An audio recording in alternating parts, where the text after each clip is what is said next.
কোরআনের আলো আল হাদিসের আলো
লিল্লাহে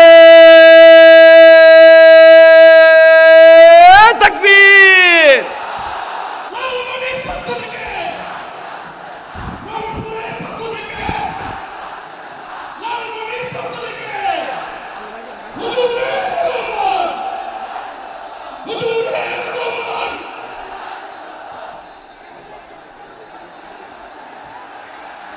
আমি একটু দেখতে চাই যে রংপুর বিভাগের কে কোন জেলা থেকে আপনারা এসেছেন।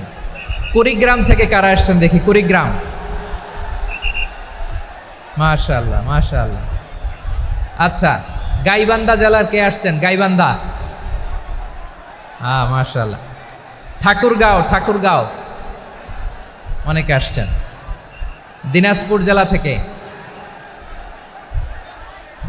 মাশাআল্লাহ। নীলফামারী,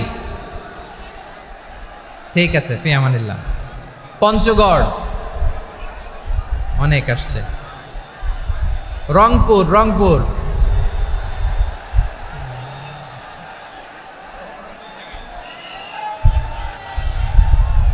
মাশাআল্লাহ। মাশাআল্লাহ, মাশাআল্লাহ। ঠিক আছে, লালমনিরহাটের কারা দেখি, লালমনিরহাট।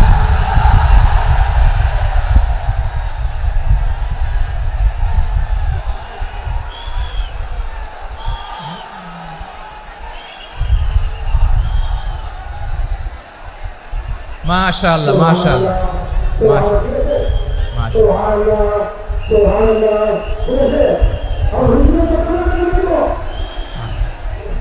ঠিক আছে, ঠিক আছে। আচ্ছা, এই রংপুর বিভাগের বাইরে থেকে অন্য জেলার কারা কারা আসছেন দেখি, তাও আছে অনেকে। মাশাআল্লাহ, ঠিক আছে, ঠিক আছে। আজকের প্রোগ্রামে উপস্থিত আছেন প্রধান অতিথি হিসেবে অধ্যক্ষ আসাদুল হাবিব দুলু ভাই, সাংগঠনিক সম্পাদক বিএনপি, জাতীয় নির্বাহী কমিটির সভাপতি, জেলা বিএনপি লালমনিরহাট। বিশেষ অতিথি হিসেবে আমাদের অনেক ভাইরা এসছেন, সবাইকে শুকরিয়া জানাই। সভাপতিত্ব করছেন জনাব আব্দুল হাকিম। আইন শৃঙ্খলা বাহিনী, প্রশাসন, ভলান্টিয়ার্স, শুনেছি আমি প্রায় 5,000 ভলান্টিয়ার্স আপনারা নিয়োগ দিয়েছেন। আলহামদুলিল্লাহ, আলহামদুলিল্লাহ। অনেক গোছালো প্রোগ্রাম। আমার প্রাণ ঢালা ভালোবাসা জানবেন, আমার হৃদয়ের গহীন থেকে ভালোবাসা নেবেন, শুভেচ্ছা জানবেন সবাই। ঠিক আছে, ঠিক আছে। প্রিয় ভাইরা, আমরা আর কাল বিলম্ব না করে মূল আলোচনায় চলে যেতে চাই। আজকে যে টপিকের উপর আমি কথা বলবো, টপিকটা হচ্ছে peaceful coexistence and communal harmony, শান্তিপূর্ণ সহাবস্থান এবং সাম্প্রদায়িক সম্প্রীতি। আমাদের বাংলাদেশে সাম্প্রদায়িক সম্প্রীতি আছে না নাই? আবহমান কাল থেকে আমরা মুসলিম, হিন্দু, বৌদ্ধ, খ্রিস্টান, পাহাড়ি, নৃগোষ্ঠী মিলেমিশে একাকার, আমরা সবাই মিলে বাংলাদেশ। আওয়াজ করে বলেন ঠিক কিনা? আমাদের পারস্পরিক সম্প্রীতি, ভালোবাসা, সৌহার্দ্যপূর্ণ আচরণ, বোঝাপড়া, এটা বেশ মজবুত, বেশ মজবুত। তবে মাঝে মাঝে আমাদের এই সম্প্রীতির ভেতরে অনেকে ফাটল ধরাতে চায়। আমরা যে সুখে আছি, শান্তিতে আছি, এটা অনেকের ভালো লাগে না, ঠিক কিনা বলেন? আমাদের মধ্যে সাম্প্রদায়িক সম্প্রীতি, সৌহার্দ্যপূর্ণ আচরণ, ভালোবাসা, এটা আবহমান কাল ধরে আছে। তার প্রমাণ, আমরা তাফসিরুল মাহফিলের আয়োজন করলে আমাদের হিন্দু ভাইরা ডিস্টার্ব করে না, ঠিক কিনা? এবং আমি যদি বলি হাত তোলেন, হিন্দু ধর্মের কারা কারা এসেছেন, কত শত কত হাজার যে হাত উঠবে, আপনি অবাক হয়ে যাবেন। আমি চাচ্ছি না হাত উঠাতে। খুলনাতে সর্বশেষ যে আমি প্রোগ্রাম করে গেলাম, সেখানে কয়েকশো হিন্দু ভাই আসছে আমাদের আলোচনা শুনতে, আলহামদুলিল্লাহ। অনেক বৌদ্ধরা আসে, অনেক খ্রিস্টানরা আসে। এবার সফরেও অনেক হিন্দু ভাইরা আমার সাথে দেখা করেছে। তারা বলেছে, হুজুর আমরা আপনার আলোচনা শুনি। আলহামদুলিল্লাহ বলেন। So it's our responsibility to present our religion to our non-Muslim brothers and sisters. আমাদের অমুসলিম ভাই বোনদের কাছে ইসলামের সৌন্দর্য তুলে ধরা, এটা আমাদের দায়িত্ব। We all are the ambassador of Islam. আমরা প্রত্যেকে দায়িত্বশীল, আমরা প্রত্যেকে এক একজন ইসলামের অ্যাম্বাসেডর। আলহামদুলিল্লাহ বলেন। এজন্য এমনভাবে দ্য বিউটি অফ ইসলাম, ইসলামের সৌন্দর্য আমাদেরকে ফুটিয়ে তুলতে হবে, যাতে করে নন মুসলিমরা শাহাদা পড়ে, কালিমা পড়ে মুসলমান হয়ে যায়। অনেক নন মুসলিম ভাই বোন আমাদের হাতে শাহাদা পড়ে, কালিমা পড়ে মুসলমান হয়েছে, অনেক। সো আমরা যেন ইসলামের বিউটিটাকে তুলে ধরতে পারি, এবং এই যে সম্প্রীতি, এটাকে যেন আমরা অটুট রাখতে পারি। আদতে আদতে বাংলাদেশের ইতিহাস বলে আমাদের দেশে কোনো দাঙ্গা নাই, আছে? লালমনিরহাটের ভাইয়েরা আওয়াজ করে বলেন, আমাদের দেশে হিন্দু মুসলিম দাঙ্গা আছে? আমরা ভাই ভাই, আওয়াজ করে বলুন তো, আমরা কি ভাই ভাই? কিন্তু কিছু দুষ্ট লোক আছে, তারা আমাদের সম্পর্কের মধ্যে ফাটল ধরাতে চায়, ঠিক কিনা বলেন? মাঝে মাঝে ঝগড়া লাগাতে চায়। দেখবেন পত্রপত্রিকায় দেখা যায় বিভিন্ন ধর্মীয় উপাসনালয়গুলোতে হামলা চালানো হয়। এগুলো রাজনৈতিক উদ্দেশ্য প্রণোদিত, এগুলোর সাথে ইসলামের কোনো সম্পর্ক নাই। এজন্য এই দুর্বৃত্তদের ব্যাপারে আমাদের সাবধান থাকতে হবে। আমরা সবসময় যেমনি ঐক্যবদ্ধ, ইউনাইটেড, আমরা যদি এরকম ইউনাইটেড থাকি, এই সমস্ত দুর্বৃত্তদের কালো হাত ভেঙে দিতে আমাদের 1 ঘন্টাও লাগবে না। চিল্লায় বলো ঠিক কিনা? আমরা সংঘবদ্ধ থাকবো। এই যে আমাদের পিসফুল কোএক্সিস্টেন্স, শান্তিপূর্ণ সহাবস্থান। হিন্দুরা পূজা করে, যেদিন হিন্দুদের পূজা অনুষ্ঠান, আমরা ওই দিন তাফসির মাহফিল করি না, ঠিক কিনা বলেন? যেদিন আমাদের তাফসিরুল কোরআনের প্রোগ্রাম, ওই দিন আমাদের হিন্দু ভাইরা ডিস্টার্ব করে না। সুবহানাল্লাহ। হিন্দুদের পূজা অনুষ্ঠানে মাদ্রাসার ছাত্র যে পাহারা দেয়, গোটা বিশ্বে এরকম দৃষ্টান্ত নজির বিরল, ঠিক কিনা বলেন? আইন শৃঙ্খলা বাহিনীর পাশাপাশি মাদ্রাসার ছাত্ররা যে সেখানে পাহারা দেয়, গোটা পৃথিবীতে এই দৃষ্টান্ত আপনি পাবেন না। মাদ্রাসার ছাত্ররা তারা তো কোরআনের ধারক, তারা হাদিসের ধারক, তারা কেন মন্দির পাহারা দিবে? এই সম্প্রীতিকে ধরে রাখার জন্য, এই সৌহার্দ্যকে ধরে রাখার জন্য, আমাদের পারস্পরিক ভালোবাসাকে অটুট রাখার জন্য। আওয়াজ করে বলতে হবে, ঠিক কিনা? এখন বলেন, আমাদের এই ভালোবাসা অটুট থাক, আমরা চাই কি চাই না? আমরা হিন্দু মুসলিম মিলেমিশে শান্তিপূর্ণ সহাবস্থান, সাম্প্রদায়িক সম্প্রীতি, লালমনিরহাটের ভাইয়ের আওয়াজ করে বলুন, এই সাম্প্রদায়িক সম্প্রীতি আমরা চাই কি চাই না? আল্লাহ এই দেশকে তুমি বরকতময় করো, বাংলাদেশকে তুমি শান্তিময় করো। আওয়াজ করে সবাই বলেন আমিন। এই জায়গাটাতে সামান্য একটু আওয়াজ হচ্ছিল, এটাও থেমে গেছে। আলহামদুলিল্লাহ, আলহামদুলিল্লাহ। এখন একেবারে everything is in my control. মাশাআল্লাহ। ঠিক আছে, আমি মূল আলোচনায় যাই। প্রিয় ভাইরা, আমি বলেছিলাম আমার আলোচনার বিষয় হচ্ছে শান্তিপূর্ণ সহাবস্থান, সাম্প্রদায়িক সম্প্রীতি। আমরা দেখব ইসলাম আমাদেরকে কি কি দিক নির্দেশনা দেয়। শান্ত হইতে হবে। খরগোশের কানের মতো কান দুটো আমার দিকে করে রাখেন। আমি এখনো উঠে যাব, হাত নাড়ায় লাভ নাই, আমি উঠে যাব। তাকায় থাকো আর কান খাড়া, আওয়াজ হবে না। হ্যাঁ, মাশাআল্লাহ, মাশাআল্লাহ, ঠিক আছে। আমরা দেখব যে রাসূল সাল্লাল্লাহু আলাইহি ওয়াসাল্লাম এই পিসফুল কোএক্সিস্টেন্সের জন্য আমাদের কি শিখিয়েছেন, কি কি গাইডলাইন দিয়েছেন। আমরা 1, 2, 3, 4 করে এগুলো আপনাদের সাথে শেয়ার করব। আমি আপনাদের খেদমতে সূরাতুল আনআমের 108 নম্বর আয়াত তেলাওয়াত করেছি। এখানে আল্লাহ রাব্বুল ইজ্জা ওয়াল জালাল তিনি ইরশাদ করছেন, ওয়ালা তাসুব্বুল্লাযীনা ইয়াদউনা মিন দুনিল্লাহি ফায়াসুব্বুল্লাহা আদওয়াম বিগাইরি ইলম কাযালিকা যায়্যান্না লিকুল্লি উম্মাতিন আমালাহুম সুম্মা ইলা রাব্বিহিম মারজিউহুম ফায়ুনাব্বিউহুম বিমা কানু ইয়ামালুন। রব্বুল আলামিন বলেন, গোলাম ও আমার ইমানদার বান্দারা, শোনো শোনো। ও আমার বিশ্বাসী বান্দারা, শোনো শোনো। লা তাসুব্বুল্লাযীনা ইয়াদউনা মিন দুনিল্লাহ ফায়াসুব্বুল্লাহা আদওয়াম বিগাইরি ইলম। ও আমার বিশ্বাসী বান্দারা, যারা আল্লাহকে ব্যতি রেখে, আল্লাহকে বাদ দিয়ে অন্য উপাস্যকে ডাকে, দেবীর পূজা করে, তোমরা খবরদার তাদের গালি দিও না। আওয়াজ করে বলেন, কি দিও না? আল্লাহ বলেন, ও বিশ্বাসীরা শোনো, যারা আল্লাহকে বেছে রেখে দেবীর পূজা করে, অন্য উপাস্যের পূজা করে, তাদেরকে ডাকে, ওই দেবতাদেরকে তোমরা গালি দিও না। যদি ওই দেবতাদেরকে গালি দাও, তাহলে ভুলবশত, শত্রুতাবশত তারা তোমাদের রব আল্লাহকে গালি দেবে, ঠিক কি না? তোমরা যদি তাদের দেবতাদের গালি দাও, ওরা রেগে তোমার আল্লাহরে গালি দিবে, তাহলে আল্লাহরে গালি খাওয়ানোর কারণ হয়ে গেলাম আমি, ঠিক কি না? বলেন।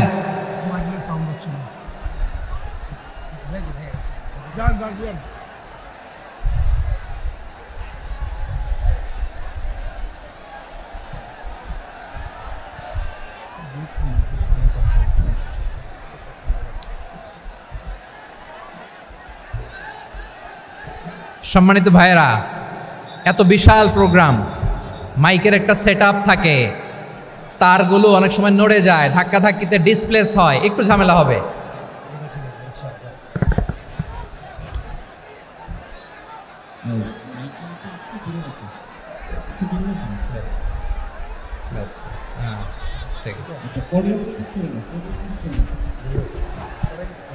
ঠিক আছে, একটু সমস্যা হবে মাঝে মাঝে। আপনারা শান্ত থাকলে, শান্ত থাকতে হবে।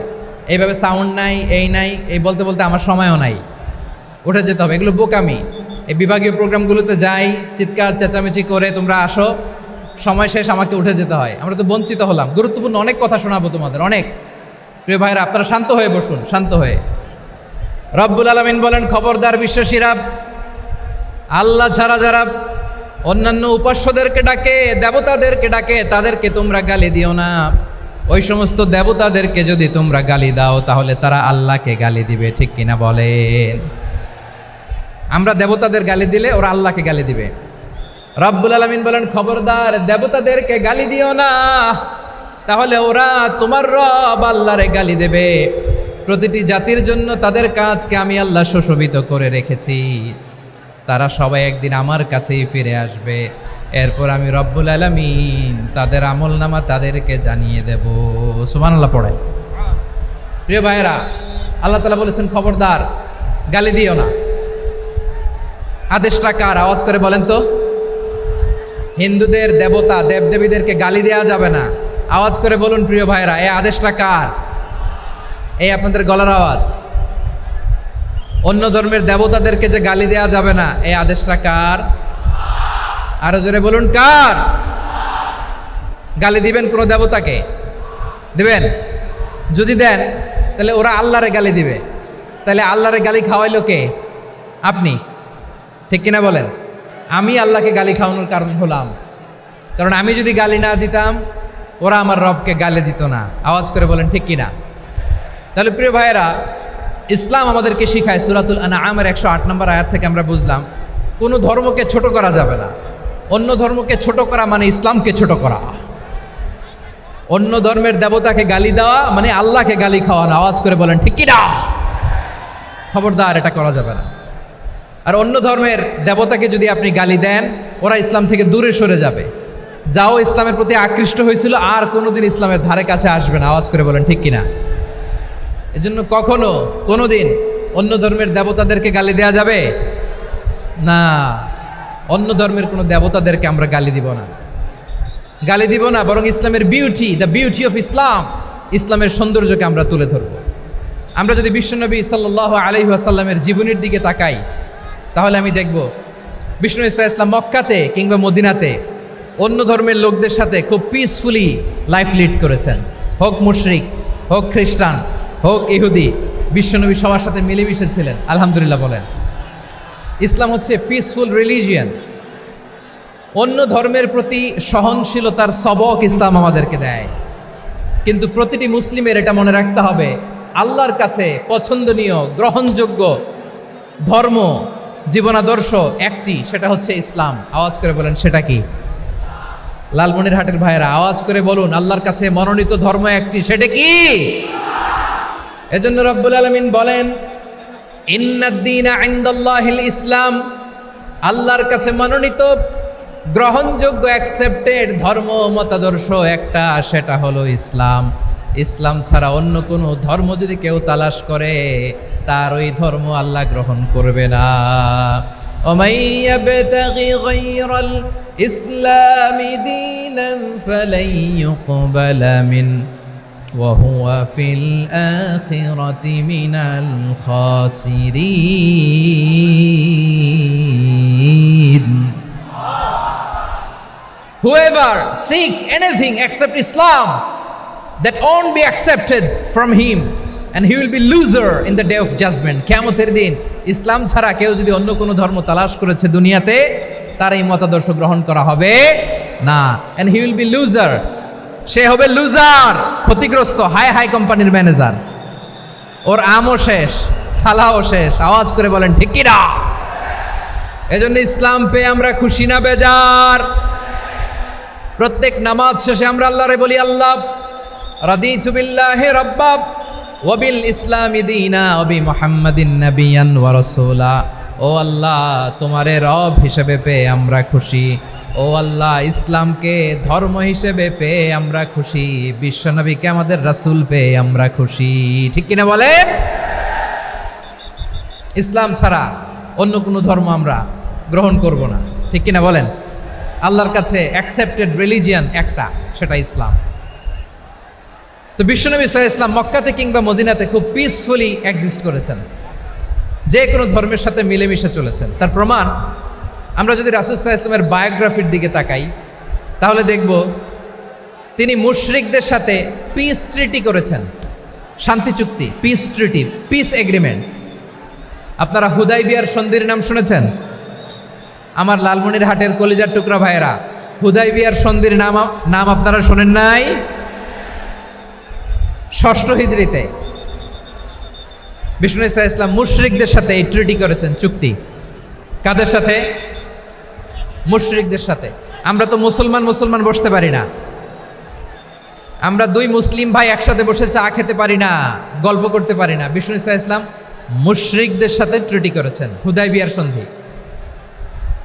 এই সন্ধির আগে মক্কা থেকে কেউ মদিনায় যেতে পারে না, মদিনা থেকে কেউ মক্কায় যেতে পারে না, কিন্তু এই সন্ধির পরে ট্রাফিক স্বাভাবিক হয়ে গেল। মক্কার লোকেরা মদিনায় আসতে পারে, মদিনার লোকেরা মক্কায় আসতে পারে। এটাকে বলে সুলহে Hudaybiyyah, the peace agreement of Hudaybiyyah, শান্তি চুক্তি। আমরা পৃথিবীতে এখন অনেক শান্তি চুক্তির নাম শুনি, এগুলো সব the piece treaty of Hudaibiya থেকে কপি করা। আল্লাহু আকবার। তাহলে বিশ্বনবী সাল্লাল্লাহু আলাইহি সাল্লাম তিনি যে শান্তিপূর্ণ সহাবস্থানে বিশ্বাসী ছিলেন, মুসলমানেরা যে অন্য ধর্মের প্রতি সহনশীল তার প্রমাণ হচ্ছে এই পিস ট্রিটি। শুধু তাই নয়, মাইকের সাউন্ডটা একটু বাড়ায় দিতে হবে, খুব দুর্বল, একটু মজবুত করতে হবে, আর একটু ক্লিন করতে হবে, আর সবগুলা জায়গায় সাউন্ড যাচ্ছে কিনা একটু ক্রস চেক করতে হবে। হ্যাঁ, পাবেন দিচ্ছে mic operator, he is trying his level best, দিচ্ছে। মাইক অপারেটর যিনি আছেন প্রতিটি জায়গায় প্রতিটি সাউন্ড বক্সে যেন আওয়াজ পাওয়া যায়, একটু ক্রস চেক করেন, সাউন্ডটাকে একটু স্ট্রং করে দেন। হ্যাঁ, ঠিক আছে, মাশাআল্লাহ। এদিকে তাকান, এদিকে। মক্কার পার্ট গেল, পিস এগ্রিমেন্ট করলেন, শান্তি চুক্তি। বিষ্ণু ঈসা ইসলাম মদিনায় যে কি করলেন? মদিনায় যে বিষ্ণু ঈসা ইসলাম মদিনা চার্টার করলেন, মদিনা সনদ, সাহিফাতুল মদিনা, এটার বলে মদিনা চার্টার। যে ওয়েস্টে, ইউরোপে, আমেরিকাতে তারা অনেক চার্টার করে, এই সব চার্টার মদিনা চার্টার থেকে কপি করা। আওয়াজ করে পড়েন সুবহানাল্লাহ। বিষ্ণু ঈসা ইসলাম মদিনায় গেলেন, মদিনাতে মুসলিম, মুশরিক, ইয়াহুদি, এই 3 ধর্মের লোক মিলে সব স্টেক হোল্ডার যারা আছে সবাইকে নিয়ে বিষ্ণু ঈসা ইসলাম মদিনা চার্টার করলেন, মদিনা সনদ, পড়েন সুবহানাল্লাহ। শুধু তাই নয়, মক্কাতে বিশ্বনবী পিস এগ্রিমেন্ট করলেন, শান্তি চুক্তি মুশরিকদের সাথে। মদিনাতে যে বিশ্বনবী মদিনা চার্টার করলেন, মদিনা সনদ করলেন ইহুদিদের সাথে। আবার মদিনাতে বিশ্বনবী ইহুদিদের সাথে পিস ডায়ালগ করলেন, ইন্টারফেথ ডায়ালগ করলেন, আন্তধর্মীয় সংলাপ করলেন, যেই সংলাপের মূল ভিত্তি ছিল তাওহীদ। মূল ভিত্তি ছিল কি? তাওহীদ। বিশ্বনবী ইহুদিদেরকে ডাকলেন, আহ্বান করলেন, কুল ইয়া আহলাল কিতাবি তাআলাউ ইলা কালিমাতিন সাওয়াইন বাইনানা ওয়া বাইনাকুম আল্লা না'বুদা ইল্লাল্লাহ ওয়া লা নুশরিকা বিহি শাইআন ওয়া লা ইয়াত্তাখিযা বা'দুনা বা'দান আরবাবাম মিন দুনিল্লাহ فإن تولوا فقولوا اشهدوا بأننا مسلمون সুবহানাল্লাহ পড়েন। বিশ্বনবী মদিনার ইহুদিদের ডেকে বললেন, ও ইহুদিরা, শোনো শোনো, আসো এমন একটা আদর্শের প্রশ্নে আমরা একত্রিত হই যে আদর্শের প্রচার তোমাদের নবীরাও করেছে, আমিও করি, যে আদর্শের কথা তোমাদের পবিত্র ধর্মগ্রন্থগুলোতে আছে, আমার কোরআনেও আছে, সেটা হলো তাওহীদ।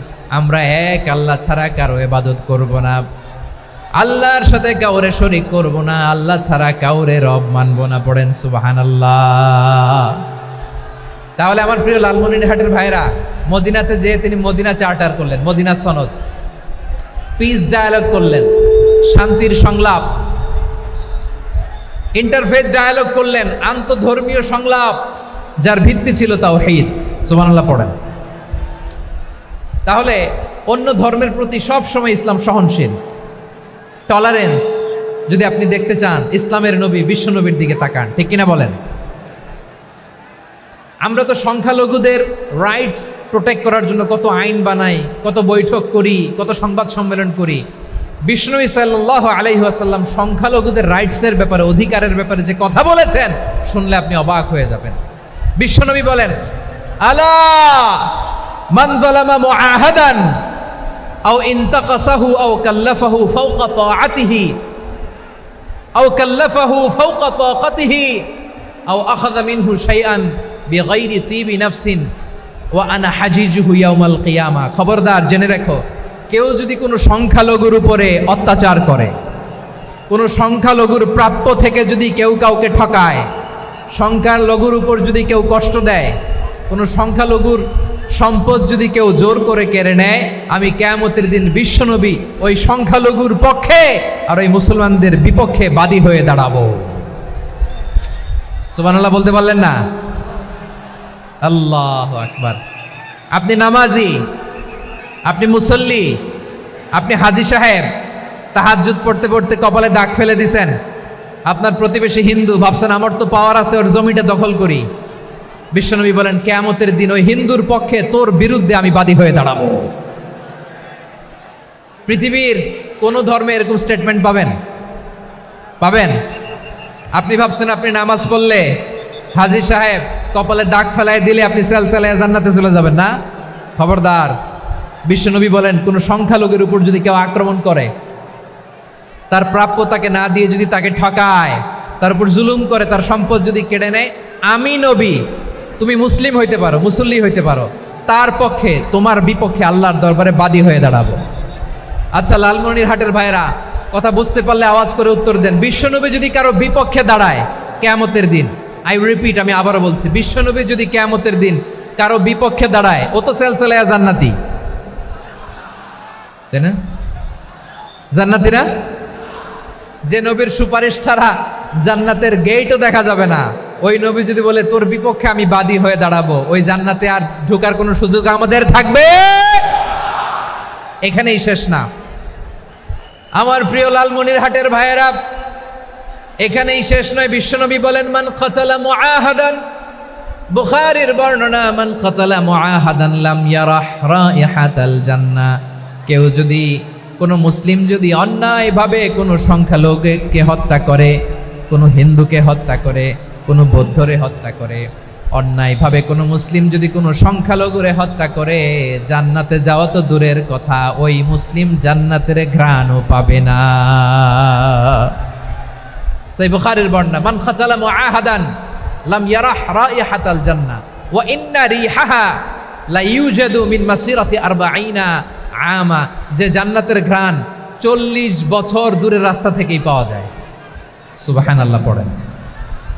প্রিয় ভাইরা, এখান থেকে জান্নাতে পৌঁছতে লাগবে 40 বছর। এত দূর, কত বছর? সবাই বলেন, কত বছর? এখান থেকে জান্নাতে পৌঁছতে লাগবে 40 বছর। এত দূরে থাকতেই জান্নাতের ঘ্রাণ আপনার নাকে এসে ধাক্কা মারবে। বিশ্বনবী বলেন, যে ব্যক্তি কোনো সংখ্যালঘুকে হত্যা করে, জান্নাতের ঘ্রাণ তো পাবেই, জান্নাতে তো ঢুকতে পারবেই না, জান্নাতের ঘ্রাণও তার নাকে লাগবে না। পড়েন নাউযুবিল্লাহ।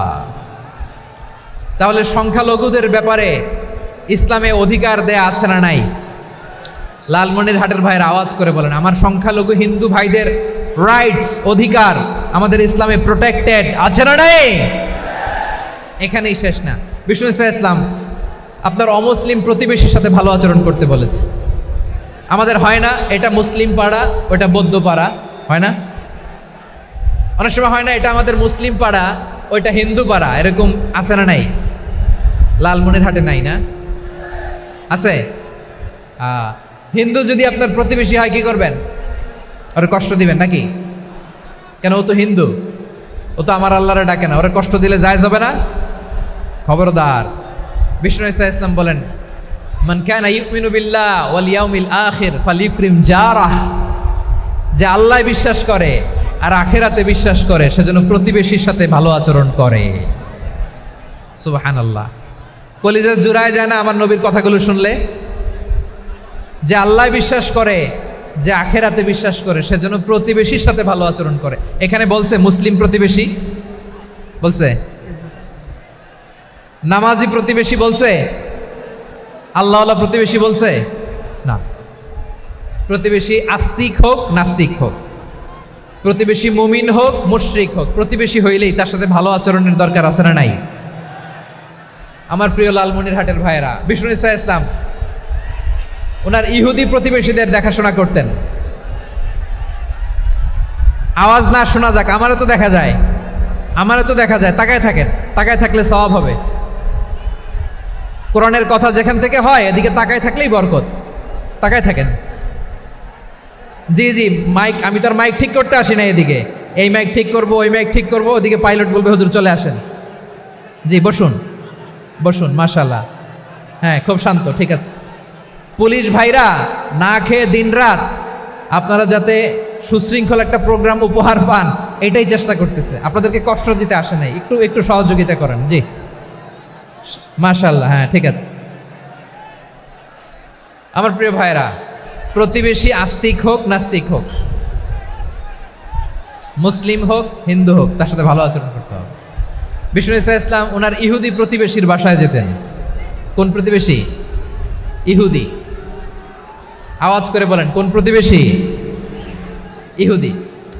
এক ইহুদি কিশোর বিষ্ণু ইসা ইসলামের খেদমত করতে, ইহুদি ছেলে আমার নবীর খেদমত করতো, তারা ছিল নবীর প্রতিবেশী। তো অনেক দিন হয় ইহুদি ছেলেটা আসে না। বিশ্বনবী খোঁজ দিলেন, ঘটনা কি? একটা ইহুদি ছেলে না আমার খেদমতে আসতো, ছেলেটা কই? খোঁজ নিয়ে জানলেন ছেলেটা অসুস্থ। বিষ্ণু ইসা ইসলাম ওই ইহুদির বাড়িতে চলে গেলেন ওই ছেলেটাকে দেখা করার জন্য, ভিজিট করার জন্য। সুবহানাল্লাহ পড়বেন না? গেলেন, যে দেখে ইহুদি ছেলেটা মুমূর্ষ, যান যায় যায় ভাব, বিছানায় পড়ে আছে, তার বাবা দাঁড়ানো। বিশ্বনবী তার মাথার পাশে বসলেন, মাথায় হাত বুলিয়ে দিলেন, আর ছেলেটাকে বললেন আসলিম, হে ইহুদি ছেলে আসলিম, ইসলাম ধর্ম গ্রহণ করো। তো ছোট্ট ছেলে ভাবে আমরা ইহুদি, এখন ইসলাম ধর্ম গ্রহণ করলে আব্বা যদি বকা দেয়, ফানাযারা ইলা ওয়াজহি আবি, ছেলেটা তার বাবার চেহারার দিকে তাকালো, দেখি আব্বা কি কয়। আব্বা যদি বলে তাইলে ইসলাম ধর্ম গ্রহণ করবে। ইহুদি ছেলেটা তার বাবার দিকে যখন তাকালো, ওর বাবা বলে আতি আবুল কাসিম, আবুল কাসিম যা বলে তাই করো। আবুল কাসিম হচ্ছে বিষ্ণু ইসা ইসলামের একটা কুনিয়াত, উপনাম। আমার রাসূলের বড় ছেলের নাম ছিল কাসেম। যেমন দেখবেন আমাদের এলাকায় কারো ছেলের বড় ছেলের নাম যদি হয় আব্দুল্লাহ, এরা আব্দুল্লাহর বাপ বলে ডাকে। কারো বড় মেয়ের নাম যদি হয় ফাতেমা, এরা কি ডাকে? ফাতেমার বাপ বলে না? তো বিষ্ণু ইসা ইসলামের বড় ছেলের নাম ছিল কাসেম। ইহুদি বাবা বলল আতি আবুল কাসেম, আবুল কাসেম যা বলে তাই শোনো, মানে মোহাম্মদ যা বলে তাই শোনো। এই কথা শুনে ছেলে সাহস পাইছে, ছেলে আবার পড়তে আরম্ভ করলো আশহাদু আল্লাহ ইলাহা ইল্লাল্লাহ ওয়া আশহাদু আন্না মুহাম্মাদার রাসূলুল্লাহ, পড়েন আল্লাহু আকবার। বিশ্বনবীর আহ্বান শুনে ওই আহ্বানে সাড়া দিয়ে ইহুদি ছেলে শাহাদা পড়ে মুসলমান হয়ে গেল। তার হৃদয়টারে ইমানের নূর দিয়ে আলোকিত করে দিল কে? প্রিয় ভাইরা, এবার রাসূল সাল্লাল্লাহু আলাইহি ওয়াসাল্লাম বের হয়ে আসলেন ঘর থেকে, আর বললেন আলহামদুলিল্লাহিল্লাযী আনকাযাহু মিনান নার, প্রশংসা সে আল্লাহর যে আল্লাহ জাহান্নামে চলে যাচ্ছিল প্রায় এমন একটা লোককে মুহূর্তের মধ্যে কালেমায়ে শাহাদাতের বদৌলতে জান্নাতি বানায় দিলেন। আওয়াজ করে পড়েন সুবহানাল্লাহ। এই হাদিস থেকে আমরা কি শিখলাম? What is the moral of the story? এক নম্বর স্টোরি হলো, প্রতিবেশী ইহুদি হোক হিন্দু হোক, যাবেন, সুসম্পর্ক রাখবেন, উপহার দিবেন, বিপদে পাশে দাঁড়াবেন, তাইলেই তো আপনাদের প্রতি, মুসলমানদের প্রতি তারা আকৃষ্ট হবে, ঠিক কিনা বলেন? আপনি যদি হিন্দুদের সাথে বৌদ্ধদের সাথে নাই মিশেন, নাস্তিকের কাছে নাই যান, তো ইসলামের সৌন্দর্যটা ওরা বুঝবে কেমনে? আমার অনেক হিন্দু পরিচিত ভাই আছে, ওরা আমাদের ইফতারির প্রোগ্রামে এসে একসাথে ইফতারি করে। অনেক মদখোর আমার সাথে বসে একসাথে ডিনার করে, হাফ প্যান্ট পরা, গলায় স্বর্ণের চেইন, হাতে স্বর্ণের ব্রেসলেট, আইসা আমার সাথে ডিনার করছে, আছে এরকম। গাঁজাখোর, আমি বলি আসো, welcome welcome to my dinner, আসো বসো, বসলেই তো আমি ওর ডিএনএ, চিন্তার ডিএনএ চেঞ্জ করে দেওয়ার সুযোগ পাবো। চিল্লায় বলো ঠিক কি না? আসতে হবে আমার কাছে। Hour door is open, the door of Islam is open 24/7। সব সময় আমাদের ইসলামের দরজা আমার অমুসলিম ভাইদের জন্য খোলা আছে না নাই? এই হাদিস থেকে দুইটা শিক্ষা। এক নম্বর শিক্ষা, প্রতিবেশী মুসলিম হোক অমুসলিম হোক, যান, অসুস্থ হইলে একটু আপেল নিয়ে যান, আঙ্গুর নিয়ে যান, কমলা নিয়ে যান, তাদের সাথে ভালো আচরণ করেন। ইসলামের বিউটি দেখে, সৌন্দর্য দেখে অবাক হবে, নসিব ভালো হলে কোনোদিন কালিমা পড়ে মুসলমান হয়ে যাবে। ঠিক কিনা বলেন? তাহলে অমুসলিমের সাথে ভালো সম্পর্ক। বিশ্বনবী ইহুদির বাড়িতে গেলেন, ইহুদির বাড়ি, আর আমার মুসলমান ভাই আমার কাফের বলে, এরকম আছে না নাই? হ্যাঁ, মুসলিমরা দেখতে পারে না, সহ্য করতে পারে। বিশ্বনবী সাল্লাল্লাহু আলাইহি ওয়াসাল্লাম ইহুদির বাড়িতে গেলেন, এটা একটা শিক্ষা। আরেকটা শিক্ষা হলো, ভাইরা ধাক্কা মারে এসে সামনে এসে কি লাভ? প্রোগ্রাম তো শেষ হচ্ছে, এখনই শেষ হচ্ছে। তো এই যে আমাদের বকশি ভাই ওয়াদা নিল, হাত তোলালো, মিম বলে এত কথা বলল, তো আমি জেলায় জেলায় যেয়ে খালি হাত নাড়াই তোমাদের জন্য নাকি? হ্যাঁ, হাত নাড়াই শুধু। এই ধাক্কাইতে ধাক্কাইতে এদিকে এসে হাত নাড়াইতেছে, হয়েছে তো, দেখলাম তো, ঠিক আছে, মাশাআল্লাহ, অনেক সুশৃঙ্খল, অন্যান্য যে কোনো জেলার জন্য সুশৃঙ্খল। আমার দিকে তাকাও, আমার দিকে তাকাও,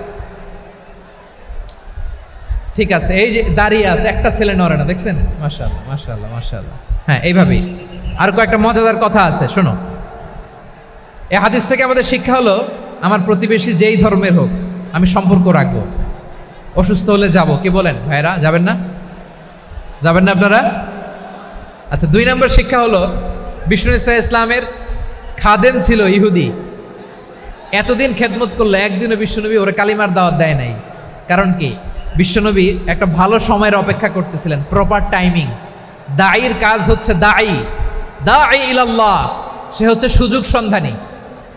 দায়ী সুযোগ খোঁজে, কখন দাওয়া দিলে ব্যাটে বলে হবে, ঝোপ বোঝে কোপ মারে, ঠিক কিনা বলেন? বিষ্ণু ইসলাম ভালো সময়ের অপেক্ষা করতেছিলেন, দেখি ভালো সময় আসুক আসুক আসুক আসুক। আস্তে আস্তে এমন সময় আসছে, ছেলে এবার মুমূর্ষ। অসুস্থ ব্যক্তির হৃদয় অত্যন্ত নরম থাকে। হসপিটালে যখন কেউ যায় তার হৃদয়টা বড্ড নরম থাকে, মৃত্যুর ভয়ে তার অন্তরটা নরম থাকে, ঠিক কিনা বলেন?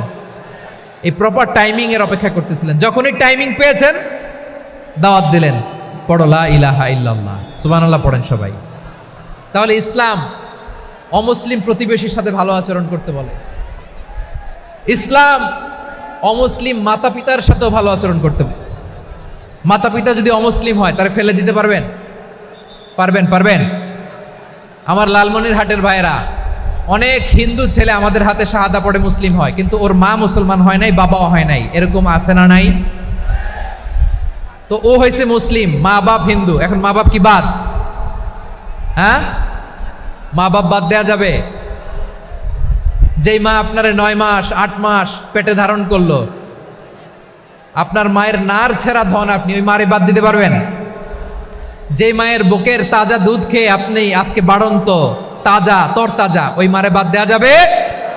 মায়ের এক ধারে দুধের দাম, কাটিয়া গায়ের চাম, পাপুষ বানাইলেও ঋণের শোধ হবে না, এমন দরদি ভাবে কেউ হবে না আমার মাহা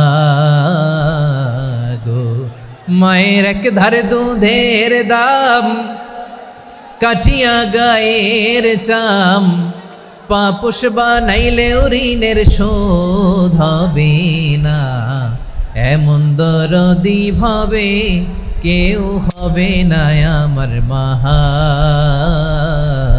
গো, ঠিক কিনা?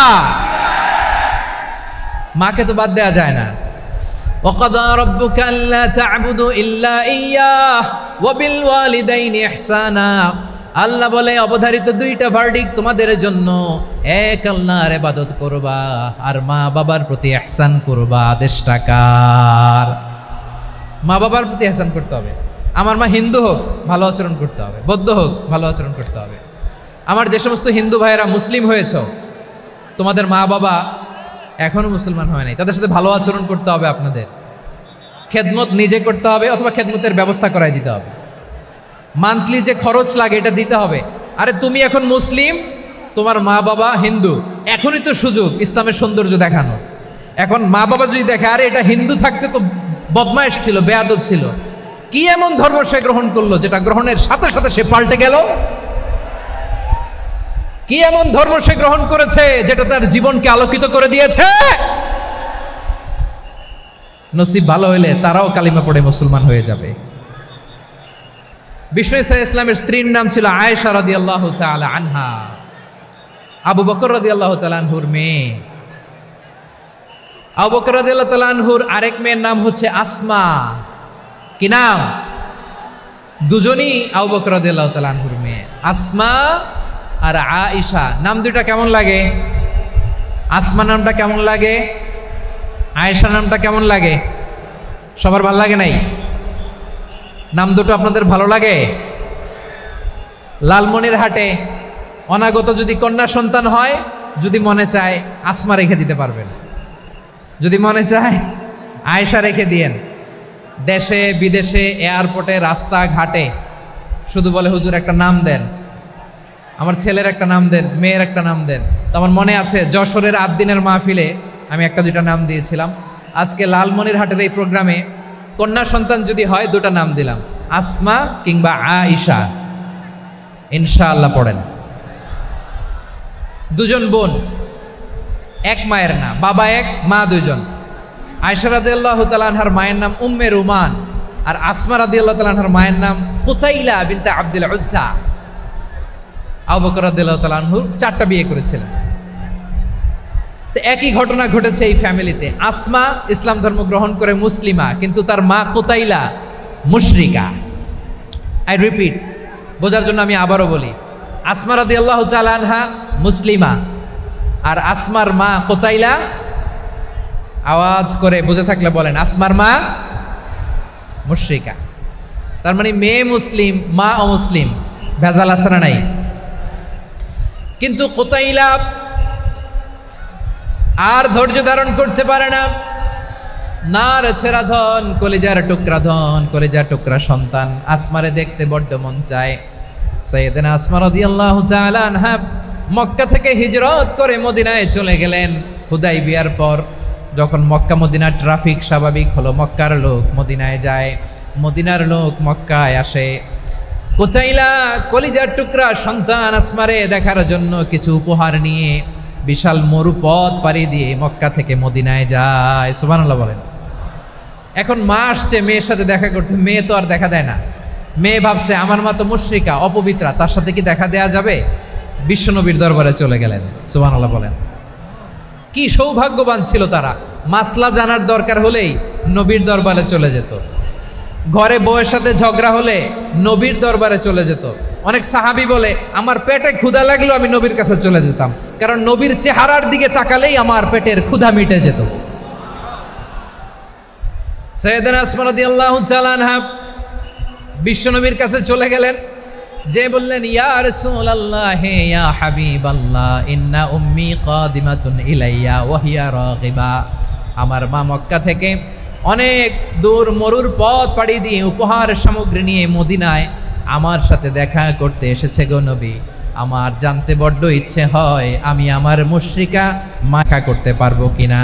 আফা আসিলুহা, আগে যেমনি আমি আমার মায়ের সাথে ভালো আচরণ করতাম, যেমনি আমি আমার মায়ের সাথে সদাচরণ করতাম গো নবী, এখন আমি মুসলিমা, মা মুশরিকা, এখনো কি আগের মতো সদাচরণ করতে পারবো নাকি?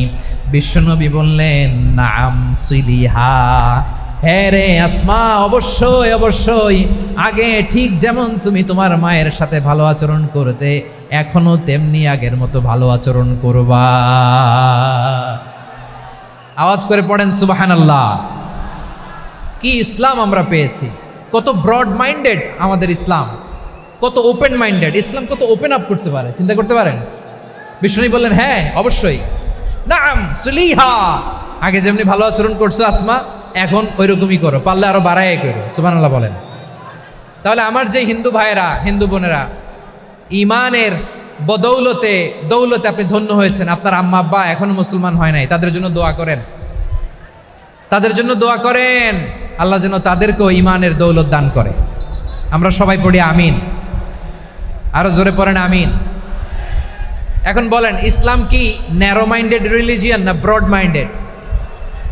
লালমনিরহাটের যুবক ভাইরা আওয়াজ করো, ইসলাম কি ন্যারো মাইন্ডেড না ব্রড মাইন্ডেড? কতটা ব্রড মাইন্ডেড দেখেন। বিশ্বনবী সাল্লাল্লাহু আলাইহি সাল্লাম অমুসলিমরা যদি নবীকে উপহার দিত, ওই উপহারও বিশ্বনবী গ্রহণ করতেন। সুবহানাল্লাহ পড়েন। আপনার অমুসলিম বন্ধু যদি উপহার দেয় সেটাও আপনি নিতে পারবেন, যেটা নেওয়া জায়েজ। কিন্তু আপনার বন্ধু যদি আপনার মদের বোতল দেয়, নিতে পারবেন? হ্যাঁ, মদের বোতল দিলে পারবেন না। আপনার বন্ধু যদি আপনার পর্ক দেয়, পর্ক, শুকরের গোশত মিশ্রিত কোনো খাবার, ওটা নিতে পারবেন না। হালাল যে কোনো জিনিস নিতে পারবেন। বিশ্বনবী সাল্লাল্লাহু আলাইহি ওয়াসাল্লাম অমুসলিমদের দেয়া হাদিয়া গ্রহণ করতেন। কেমন নবী ছিলেন? আমার নবীরে চিনে নেন, আমার নবীর অ্যাটিটিউড জেনে নেন। বিশ্বনবী সাল্লাল্লাহু আলাইহি ওয়াসাল্লাম যখন কোনো জনপদে যেতেন, 3টা অপশন নিয়ে যেতেন। প্রিয় ভাইয়ের আওয়াজ করে বলতে হবে, কোনো জনপদে গেলে আমার নবীর অপশন থাকতো কয়টা? আমার মতো 3 আঙ্গুল উঁচু করে দেখান আর বলুন, আমার নবী কোনো জনপদে গেলে কয়টা অপশন নিয়ে যেতেন? 1 নম্বর অপশন, আসলিম তাসলাম।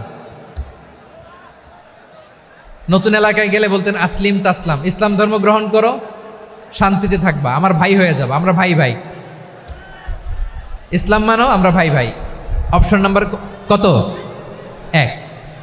যদি বলে না ইসলাম মানবো না, ওকে, অপশন নাম্বার 2, মুসলিম হওয়ার দরকার নাই, লা ইকরাহা ফিদ্দিন, ইসলামে কোনো বাড়াবাড়ি নাই। খ্রিস্টান আছো থাকো, বৌদ্ধ আছো থাকো, ইহুদি থাকতে চাও থাকো, কিন্তু আমরা যেহেতু রিজিওনাল সুপার পাওয়ার, আমাদের আন্ডারে থাকো, ট্যাক্স দিয়া থাকো, এটার বলে জিজিয়া। আলেম যারা আছেন বুঝবেন, এটার আরবিতে কি বলে? জিজিয়া। You pay us the tax, we will give you the security. তোমরা ট্যাক্স দিবা, আমরা সিকিউরিটি দিব, আমাদের আওতায় থাকবা, কেউ তোমাদেরকে আক্রমণ করতে পারবে না, আমরা নিরাপত্তা দিব। সুবহানাল্লাহ বলেন। এটা অপশন নাম্বার কত? আচ্ছা, বুঝে থাকলে বলেন, 1 নম্বর অপশন কি ছিল? ইসলাম। ইসলাম মানো, শান্তিতে থাকবা, ভাই ভাই, আমরা ভাই ভাই। অপশন নাম্বার 2, ট্যাক্স দাও, আমরা নিরাপত্তা দিব, মুসলিম হওয়া লাগবে না। এখন 1 নম্বরও মানে না, 2 নম্বরও মানে না, মুসলিম হবো না, ভালো, খ্রিস্টান থাকো, ট্যাক্স দাও, আমরা সিকিউরিটি দিব না, এটাও মানি না।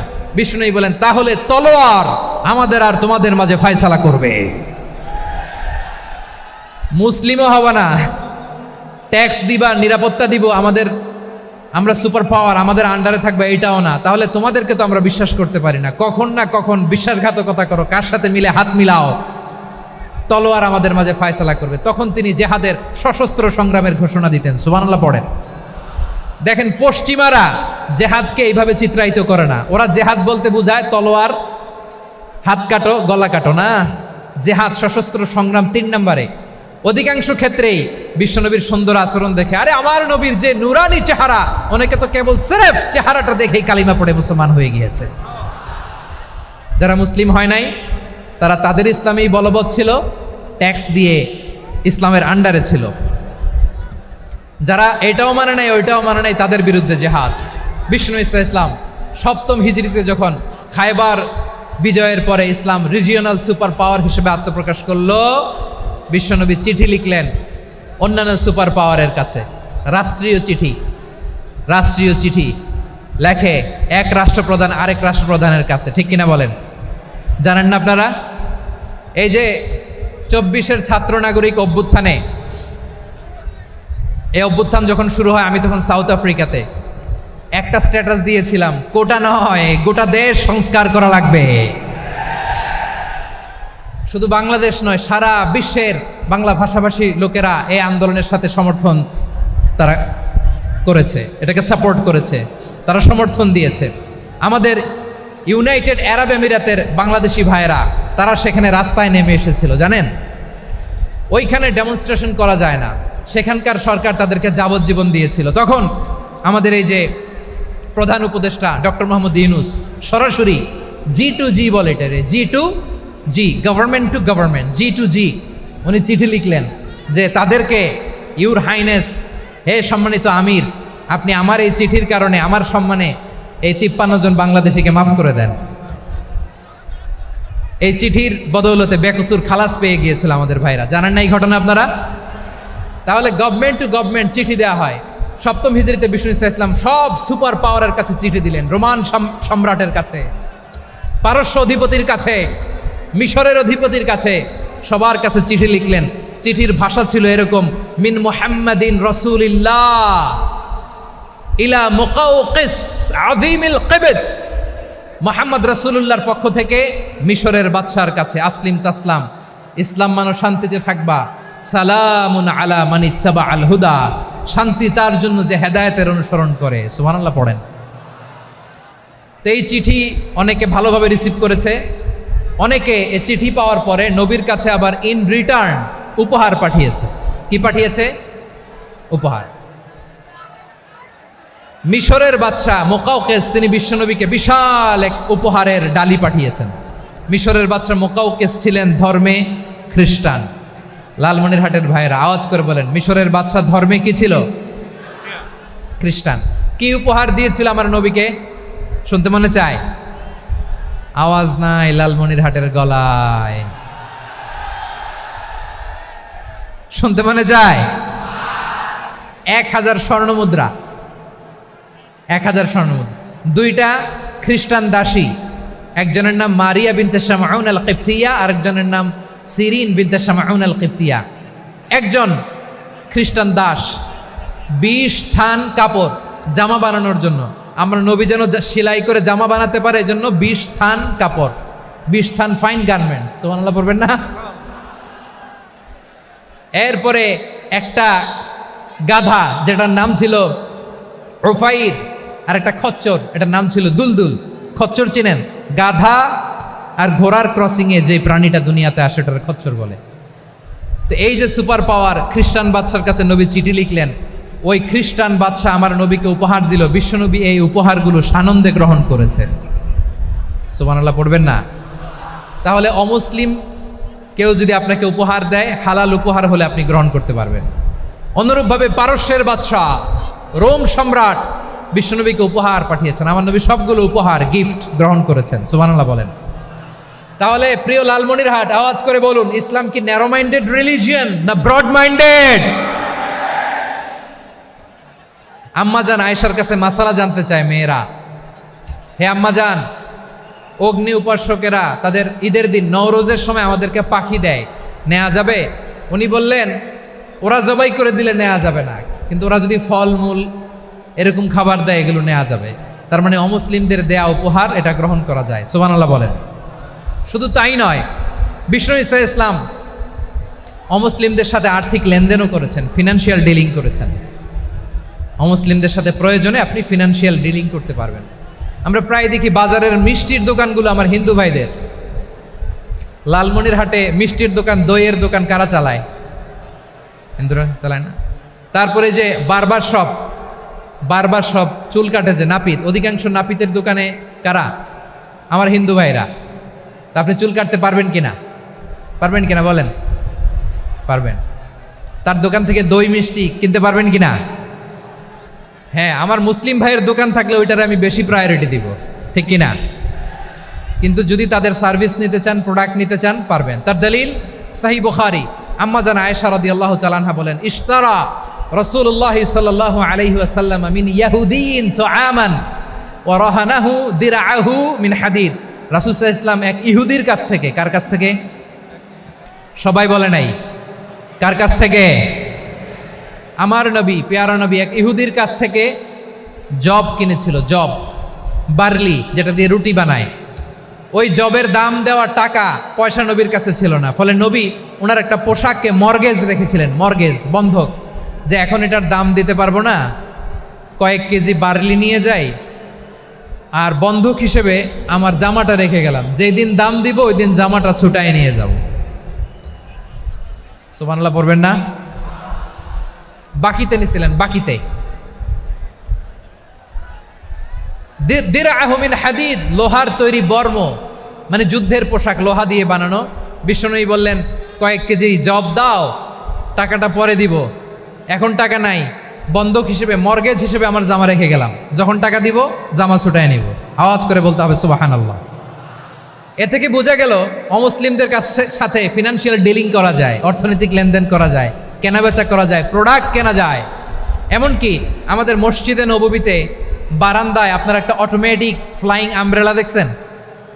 সূর্য যখন বাড়ে মসজিদে নববীর বারান্দায় ইয়ার্ডের মধ্যে অটোমেটিক্যালি কিছু আমব্রেলা আছে, সাঁ করে খুলে যায়, আর সূর্যের তাপ লাগে না। আবার সন্ধ্যাবেলায় এই আমব্রেলাগুলো ওরা ক্লোজ করে ফেলে, দেখেন নাই না? দেখছেন?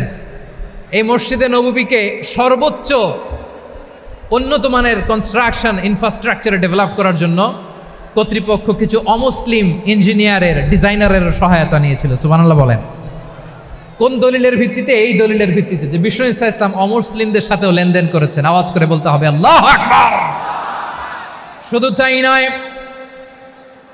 ইন কেস অফ ইমার্জেন্সি, প্রয়োজনে ইসলামের খাতিরে ইসলামকে সামনের দিকে এগিয়ে নিয়ে যাওয়ার জন্য অমুসলিমদের সাপোর্ট নেওয়া জায়েজ আছে। সুবহানাল্লাহ বলেন। অমুসলিমদের সাপোর্ট নেয়া, তাদের থেকে অর্থ নেয়া, পলিটিক্যাল সাপোর্ট, পলিটিক্যাল অ্যাসাইলাম নেওয়া জায়েজ আছে।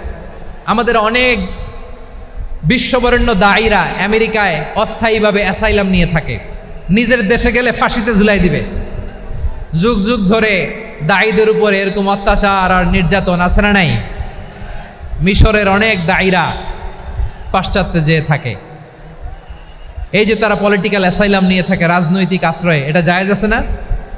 এটা যে জায়েজ আছে তার প্রমাণ স্বয়ং বিশ্বনবী সাল্লাল্লাহু আলাইহি ওয়াসাল্লাম পলিটিক্যাল সাপোর্ট নিয়েছিলেন অমুসলিমদের কাছ থেকে। সুবহানাল্লাহ বলেন। খুব মজাদার একটা ঘটনা, শুনবেন? আপনাদের আগ্রহ দেখে তো মনে হয় না শোনার ইচ্ছা আছে। আছে আছে, গলায় জোর আছে। লিল্লাহি তাকবীর, লিল্লাহি তাকবীর, নারায়ে তাকবীর। মাশাআল্লাহ।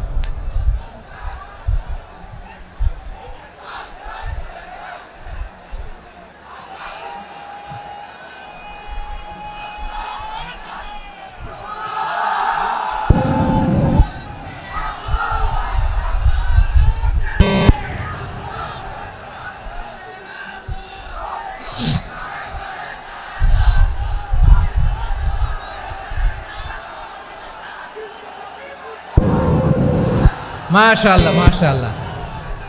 থামুন থামুন আমার ভাইরা। বিশ্বনবীর বয়স তখন প্রায় 51 বছর। কত বছর? বিশ্বনবীর সবচেয়ে কাছের মানুষ খাদিজা রাদিয়াল্লাহু তাআলা আনহা ইন্তেকাল করেছেন। বিশ্বনবী বড্ড কষ্ট পেলেন, হৃদয়টা ভেঙে খান খান। যিনি ঘরের ভেতরে বিশ্বনবীকে সান্ত্বনা দিতেন, ভালোবাসা দিতেন, বাইরে গেলে কুরাইশরা বকাঝকা করে, অত্যাচার করে, কিন্তু আম্মাজান খাদিজা রাদিয়াল্লাহু তাআলা আনহা ঘরটারে এমন শান্তির নীড় বানায় রেখেছেন, এই ঘরের ভিতরে ঢুকলে বিশ্বনবীর কলিজাটা ঠান্ডা হয়ে যেত।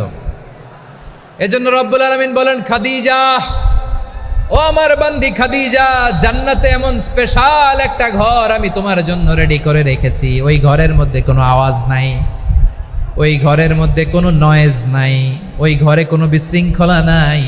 কারণ মক্কার জমিনে আমার নবী কুরাইশদের বিশৃঙ্খলা, নয়েজ আর ঝামেলাগুলোকে উপেক্ষা করে যখন তোমার ঘরের ভেতরে ঢুকতো, ঘরটারে তুমি শান্তির নীড়, ঠান্ডা, নীরব, নিস্তব্ধ, নিঝুম আর শান্তির নীড় বানিয়ে রেখেছ। এজন্য জান্নাতে স্পেশাল একটা শান্তির নীড় আমি তোমারে উপহার দেব। ওই প্রিয়তমা স্ত্রী খাদিজা ইন্তেকাল করলেন, বিশ্বনবীর হৃদয় ভেঙে খান খান। আবার ওনার চাচা আবু তালেব ইন্তেকাল করলেন, যিনি পলিটিক্যাল শেল্টার দিতেন নবীকে। কে দিতেন? আবু তালেবের ভয়ে, বিশ্বনবীর এই চাচার ভয়ে কোনো মুশরিক নবীর গায়ে হাত দেওয়ার সাহস পায় নাই। এখন স্ত্রীও নাই, চাচাও নাই, নবীকে আশ্রয় দেওয়ার কেউ নাই। নবীর চারদিকে অন্ধকার। নবী এখন কই যাবেন? আমার পেয়ারা নবী নতুন স্টেশন খুঁজতেছেন, নতুন দাওয়াতি প্ল্যাটফর্ম খুঁজতেছেন। তিনি যায়েদ বিন হারেসা রাদিয়াল্লাহু তাআলা আনহুকে নিয়ে মক্কার পাশের একটা নেইবরিং সিটি তায়েফে চলে গেলেন। কোথায় চলে গেলেন? লালমনিরহাটের ভাইয়ের আওয়াজ করে বলেন, কোথায় গেলেন? তায়েফে চলে গেলেন দিনের দাওয়াত দেওয়ার জন্য। কি দেওয়ার জন্য? নাকি জমি কিনতে গেছিলেন? জমি কিনতে, দুনিয়ার যশ খ্যাতির জন্য, নিজের কোনো লাভের জন্য? তায়েফবাসীদেরকে জাহান্নামের আগুন থেকে বাঁচানোর জন্য। আওয়াজ করে বলতে হবে ঠিক কিনা? বিশ্বনবী বিশাল মরুপথ, পাহাড়ি পথ পাড়ি দিয়ে তায়েফের মরুজমিনে গেলেন কোরআনের দাওয়াত নিয়ে, ইমানের দাওয়াত নিয়ে। কিন্তু তায়েফের লোকেরা বিশ্বনবীর দাওয়াতকে শুধু প্রত্যাখ্যান করেই থামে নাই, তারা বিশ্বনবীর সাথে অত্যন্ত খারাপ আচরণ করেছে। বিশ্বনবীকে শারীরিকভাবে হেনস্থা করেছে, আমার নবীকে শারীরিকভাবে অত্যাচার করেছে, আমার পেয়ারা নবীর গায়ে পাথর মেরেছে। বিশ্বনবীর গা বেয়ে ঝরঝর করে রক্ত ঝরেছে, নবী জামিনের মধ্যে লুটিয়ে পড়েছেন, আবার মেরেছে, আবার নবী হাঁটতে শুরু করলেন, পেছন থেকে আবার মেরেছে, আবার নবী রক্তাক্ত হয়ে জামিনের মধ্যে লুটিয়ে পড়লেন, আবার মেরেছে। বিশ্বনবীর মতো এত সুশ্রী মানব, বিশ্বনবীর মতো এত শুভ্র মানব, বিশ্বনবীর মতো এমন চমৎকার দেহাবয়ব দিয়ে রব্বুল আলামিন কাউকে বানান নাই। এরকম চমৎকার মানুষটাকে তারা তায়েফের ওই জামিনে রক্তাক্ত করেছে। বিশ্বনবী দুনিয়ার কোনো স্বার্থের জন্য সেখানে যান নাই, নিজের কোনো লাভের জন্য, প্রাপ্তির জন্য যান নাই, তায়েফবাসীদের জাহান্নামের আগুন থেকে বাঁচাতে গিয়েছেন। ঠিক কিনা বলেন? খেয়ে না খেয়ে দিন প্রচারের কাজে নিজেকে দিয়েছ বিলিয়ে, তায়েফের কাফিরেরা চিনল না সে আলো, দুষ্ট ছেলেদের পিছু দিল লেলিয়ে, পাথরের আঘাতে ক্ষত বিক্ষত হয়ে সারা শরীর থেকে রক্ত ঝরে।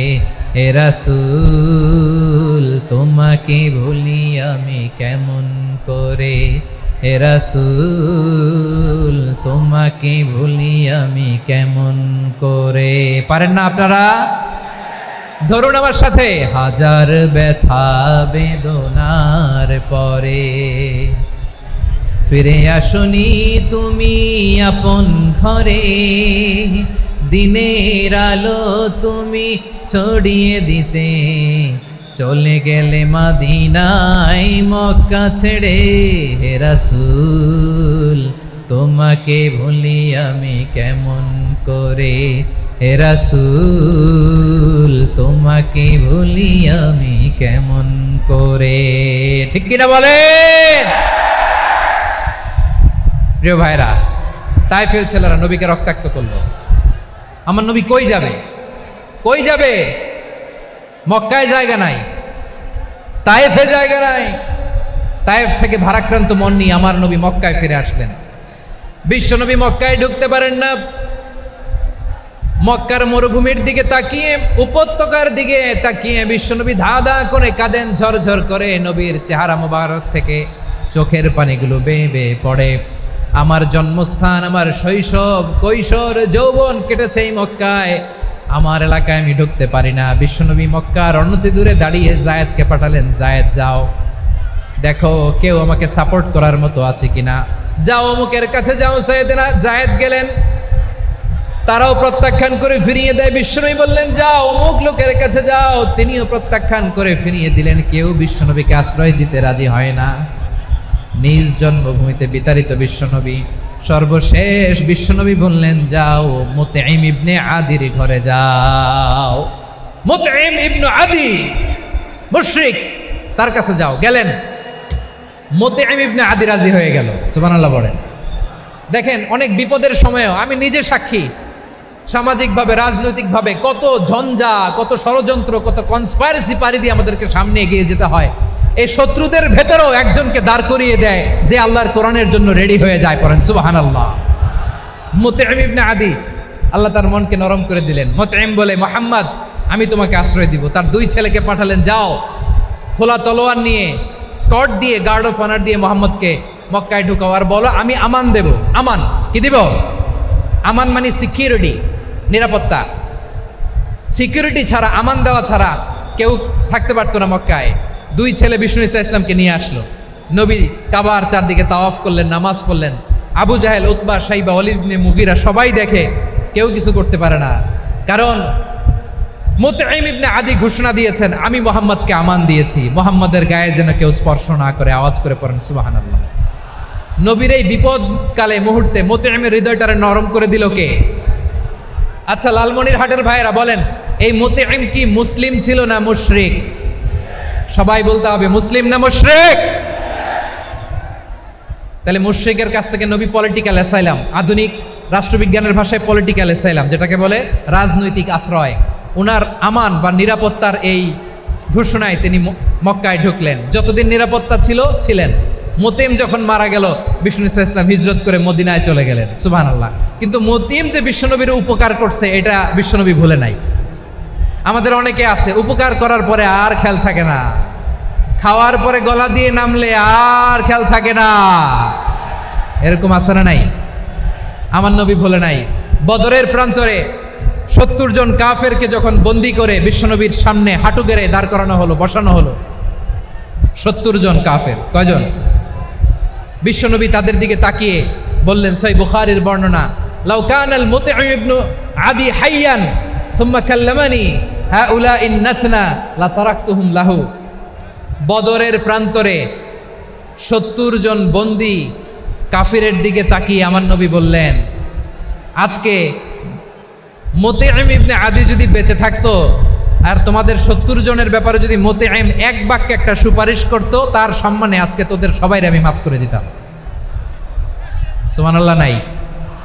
ওই যে চিল্লাচিল্লি যে কথা বোঝে নাই, কোন জিনিস মিস করছে ওরা নিজেরাও বোঝে নাই। বিশ্বনবী মুতঈমের এই সাহায্যের কথা বলে নাই। 70 জন মুশরিক হাঁটু গেড়ে বসা, নবী চাইলে এখনই এক্সিকিউশন অর্ডার দিতে পারে। তিনি বললেন, আজকে যদি মুতঈম বেঁচে থাকতো আর মুতঈম যদি তোদের জন্য সুপারিশ করতে, এই আবর্জনাগুলোর ব্যাপারে সুপারিশ করতে, আমি মুহূর্তেই তোদেরকে এমনি মাফ করে দিতাম। এবার বলেন, ইসলাম কি ন্যারো মাইন্ডেড না ব্রড মাইন্ডেড? শুধু তাই নয়, যাকে যে সম্মান দেয়ার আমার নবী দিতেন, হোক আস্তিক হোক নাস্তিক, হোক মুসলিম হোক অমুসলিম। বিষ্ণু ইসলাম যখন রোমান সম্রাটের কাছে চিঠি লিখেছেন, আমার প্রিয় লালমনিরহাটের ভাইরা, অল্প কয়েক মিনিট কয়েকটা জরুরি কথা বলবো, এদিকে তাকান, এদিকে তাকান। রোমান সম্রাটের কাছে বিশ্বনবী যখন চিঠি লিখলেন মিন মুহাম্মদ রাসূলিল্লাহ ইলা হিরাকলা আযীমির রোম, মুহাম্মদের পক্ষ থেকে হিরাক্লিয়াসের কাছে, যিনি হচ্ছেন আযীমির রোম। এটা নবী নিজ থেকে বানায় লিখছেন অতিরিক্ত সম্মান দিয়ে। কোনো রাষ্ট্রপ্রধান যখন আসে তাদেরকে আমরা কি বলি জানেন? তার নামের শেষে HE এটা লিখতে হয়, H.E. মানে হিজ এক্সেলেন্সি। কি লেখে? হিজ এক্সেলেন্টি, অথবা ইউর হাইনেস, ইউর ম্যাজেস্টি। দেখেন, বিশ্বনবী সাল্লাল্লাহু আলাইহি ওয়াসাল্লাম সব নবীদেরও নবী, তিনি একজন মুশরিক খ্রিস্টান সম্রাট রোমান সম্রাটের কাছে চিঠি লিখতে যেয়ে লিখতেছে, ইলা হিরাকলা আযীমির রোম, হিরাক্লিয়াসের কাছে আমার চিঠি, যিনি রোমের আযীম, হিজ হাইনেস, মানে রোমের অনেক সম্মানিত এক বাহাদুর। আওয়াজ করে বলেন সুবহানাল্লাহ। তার মানে যাকে যে সম্মান দেয়ার এটা বিশ্বনবী দিতেন। এমনকি যে ইহুদিরা ভালো ছিল, এই ইহুদিদেরও প্রশংসা করেছেন বিশ্বনবী মুহাম্মদুর রাসূলুল্লাহ সাল্লাল্লাহু আলাইহি ওয়াসাল্লাম। এক ইহুদির প্রশংসা করেছেন বিশ্বনবী। ইহুদির কার? আমি তো আমার ভাইয়ের প্রশংসা করি না, আমি তো এক আলেম আরেক আলেমরে স্পেস দেই না, আমি তো এক দায়ী আরেক দায়ীর সাথে বসতে চাই না। আমার নবী ইহুদির প্রশংসা করে। কার প্রশংসা? ওই ইহুদির নাম ছিল মুখাইরিক। সিরাত গ্রন্থ ঘাটলে পাবেন। তিনি বলেছেন, মুখাইরিক খাইরু ইয়াহুদ, Mukhayriq is the best of the Jews. জুইশদের মধ্যে সে সবচেয়ে ভালো। কেন প্রশংসা করলেন তার? এর কারণ মদিনা চার্টারে কথা ছিল, সব ধর্মের মুসলিম মুশরিক ইহুদিরা মিলে মদিনাকে রক্ষা করবে। কিন্তু 3য় হিজরিতে যখন উহুদের যুদ্ধ শুরু হলো, সবার কথা ছিল যেই আক্রমণ করে আমরা মদিনাকে বাঁচাবো। কোন শহরকে বাঁচাবো? মদিনাকে। কিন্তু কুরাইশরা যখন অ্যাটাক করলো, ইহুদিরা আর আসে না, ইহুদিরা আর বেরোয় না। বিষ্ণু বললেন, ওহে ইহুদিরা, তোমরা না চুক্তি করলে আমার সাথে যে মদিনা বাঁচাতে সবাই ঝাঁপিয়ে পড়বো, আসো। একটা ইহুদিও বেরোয় না, কেউ আসে নাই সেদিন, একজন ছাড়া। তার নাম মুখাইরেক। তার নাম কি? মুখাইরেক বাহাদুরের মতো ঘোড়সাওয়ার হয়ে বেরিয়ে গেলেন এবং বললেন, গোটা ইহুদি সাম্রাজ্যের একজনও যদি না আসে, আমি মুখাইরেককে কেউ ঘরে আটকে রাখতে পারবে না। বেরিয়ে আসলেন, এসে বললেন, আমি মুহাম্মদের পক্ষে যুদ্ধ করব। আমি মারা গেলে আমার সম্পদ আমার উত্তরাধিকারীরা পাবে না, আমার সম্পদ তোমরা মুহাম্মদকে দিয়ে দিবা। সুবহানাল্লাহ বলেন।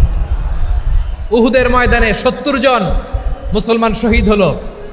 এই ইহুদি, সেও মুসলমানের পক্ষে যুদ্ধ করে নিহত হলো। সুবহানাল্লাহ বলেন। মুসলিমদের লাশ যখন নিয়ে আসা হলো, এই মুখাইরিকের লাশও নিয়ে আসা হলো। মুসলিমদের লাশের পাশে মুখাইরিকের লাশ দেখে বিশ্বনবী মুখাইরিকের প্রতি অনেক খুশি হলেন। আর বিশ্বনবী খুশি হয়ে বললেন, মুখাইরিক খৈরু ইয়াহুদ। মুখাইরিক, যদিও তুমি ইহুদি, তারপরে তুমি সব ইহুদিদের মধ্যে সেরা ইহুদি পড়েন সুবহানাল্লাহ। আমার নবী ইহুদিকেও সম্মান দিতে কার্পণ্য করে নাই, আওয়াজ করে বলেন আল্লাহু আকবার। প্রিয় ভাইরা, এবার সর্বশেষ আওয়াজ করে বলেন, ইসলাম কি ন্যারো মাইন্ডেড নাকি ব্রড মাইন্ডেড? সবাই বলেন ন্যারো মাইন্ডেড না ব্রড মাইন্ডেড? এজন্য অমুসলিম হইলেই তারা আমাদের শত্রু নয়। শত্রু কারা? এই লালমনিরহাটের ভাইয়েরা শোনেন, শত্রু কারা? যে সমস্ত অমুসলিম আমাদেরকে নিশ্চিহ্ন করে দিতে চায়, যে সমস্ত অমুসলিম আমাদের ভূখণ্ড থেকে আমাদেরকে তাড়িয়ে দিতে চায়, যে সমস্ত অমুসলিম আমার ধর্ম নিয়ে তুচ্ছতাচ্ছিল্য করে চিল্লায় বলেন ঠিক কিনা, তারা আমাদের শত্রু। সাধারণ অমুসলিমরা আমার শত্রু নয়। এই যে হিন্দুরা থাকে এরা আমার ভাই, বৌদ্ধরা আমার ভাই, খ্রিস্টানরা আমার ভাই, ইহুদিরা আমার ভাই। তারা দিনই ভাই নয়, তারা মায়ের পেটের ভাই নয়, তারা মানবিক দিক থেকে ভাই। ও মানুষ, আমিও মানুষ। ইসলাম মানুষকে সম্মান করে, চিল্লায় বলো ঠিক কিনা। যারা আমাদের অস্তিত্বকে নিশ্চিহ্ন করতে চায়, যারা আমাদের ভূখণ্ডকে দখল করতে চায়, যারা আমাদেরকে নিয়ে মকারি করে, ফান করে, টিটকারি করে, আমার ধর্ম নিয়ে খেলা করে, তাচ্ছিল্য করে, ওদের বিরুদ্ধে আমাদের জিহাদ। সাধারণ মুসলিম আমাদের শত্রু নয়। আপনি জানেন নিউ ইয়র্কে, আমি তো নিউ ইয়র্কে ছিলাম অনেকদিন, ওখানে ফিলিস্তিনিদের পক্ষে যখন আমরা মিছিল করেছি, অনেক ইহুদি আমাদের সাথে মিছিলে দাঁড়িয়েছে। কারণ ওরাও জানে এই ভূখণ্ড ফিলিস্তিনিদের ভূখণ্ড। আওয়াজ করে বলো লালমনিরহাট ঠিক কিনা।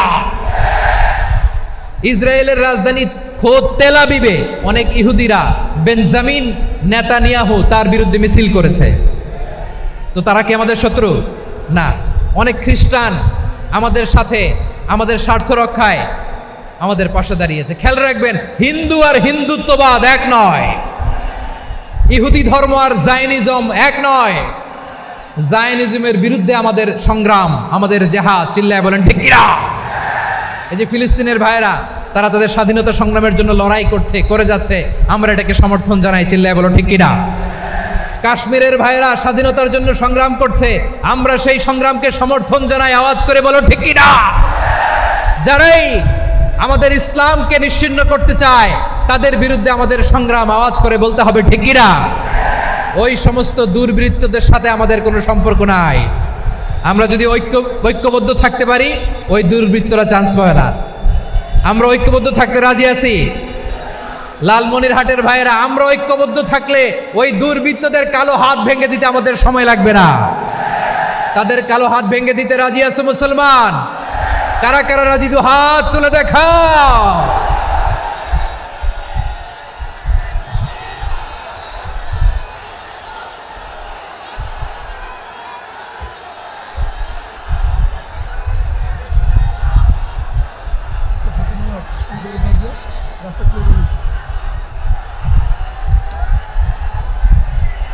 আমার প্রাণ প্রিয় লালমনিরহাটের ভাইয়েরা, শত্রু কাফের আর অশত্রু কাফেরের মধ্যে পার্থক্য আছে না নাই? আবু তালেবও মুশরিক, আবু জাহেলও মুশরিক, কিন্তু দুই মুশরিকে পার্থক্য আছে না নাই? আবু তালেব নবীর চাচা, মুশরিক, মারা গিয়েছে মুশরিক অবস্থায়, কিন্তু আজীবন আমার নবীকে আগলে রেখেছে, আমার নবীকে সাপোর্ট করেছে, ভালোবেসেছে। আবু জাহেলও মুশরিক, মারা গিয়েছেও মুশরিক হিসেবে, আজীবন আমার নবীর বিরুদ্ধাচরণ করেছে। আবু জাহেলের শক্তি, সামর্থ্য, স্ট্র্যাটেজি, প্ল্যান সব আমার নবীর বিরুদ্ধে ছিল। এই আবু জাহেলের কারণে একটা দিন শান্তিতে আমার নবী মক্কায় ঘুমাতে পারে নাই, চিল্লায় বলেন ঠিক কিনা। এজন্য রব্বুল আলামিন বলেন, লা ইয়ানহাকুমুল্লাহু আনিল্লাযীনা লাম ইউকাতিলুকুম ফিদ-দীনি ওয়া লাম ইখরিজুকুম মিন দিয়ারিকুম আন তাবাররুহুম ওয়া তুকসিতু ইলাইহিম ইন্নাল্লাহা ইউহিব্বুল মুকসিতিন।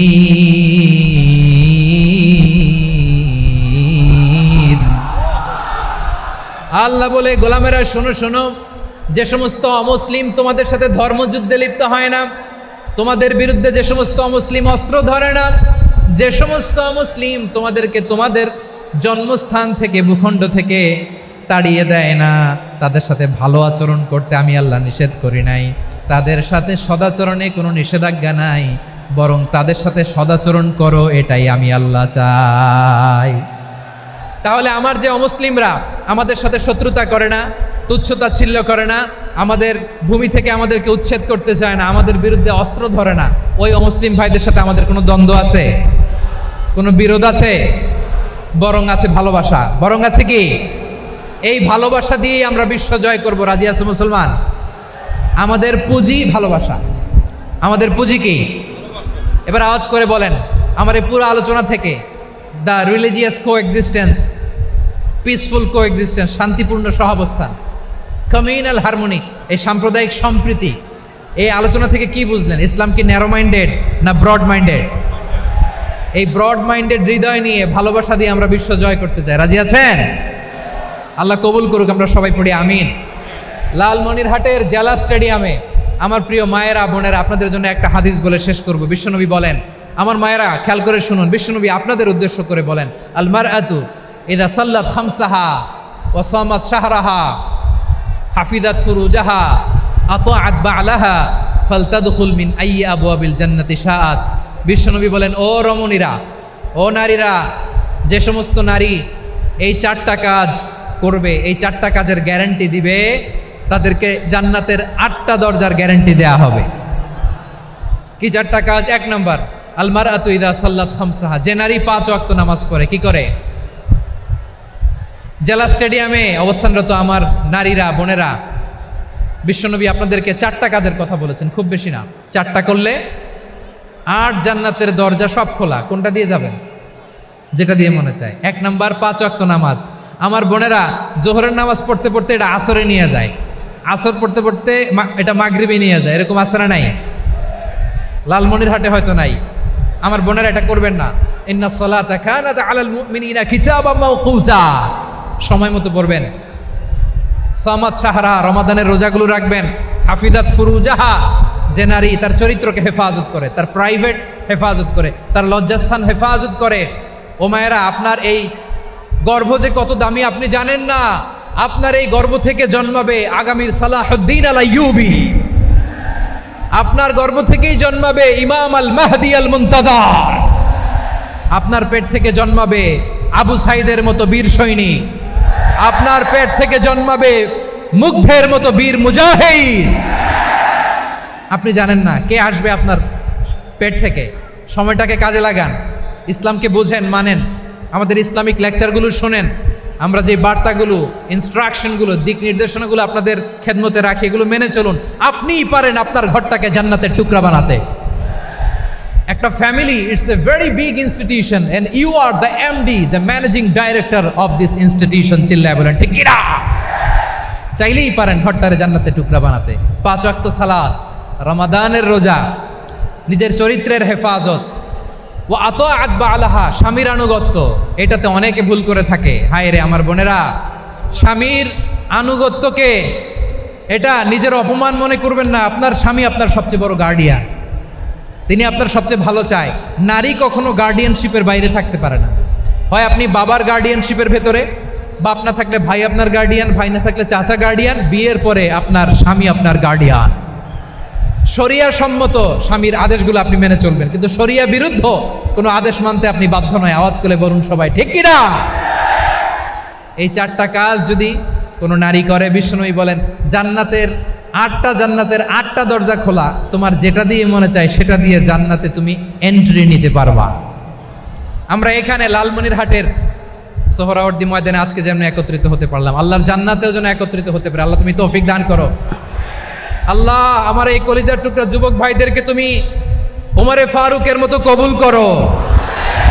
জেলা স্টেডিয়ামে অবস্থানরত আমার মা বোনদেরকে তুমি ফাতেমার মতো, খাদিজার মতো কবুল করো। আমাদের কলিজার টুকরা সন্তানদেরকে তুমি সালাহুদ্দিন আল আইয়ুবীর মতো কবুল করো। এই যে ইসলামিক সোসাইটি লালমনিরহাটকে আল্লাহ তুমি কবুল করো। আল্লাহ যে কথাগুলো বললাম এগুলো প্রথমে আমাকে, আমার সব ভাইদেরকে আমল করার তৌফিক দান করো।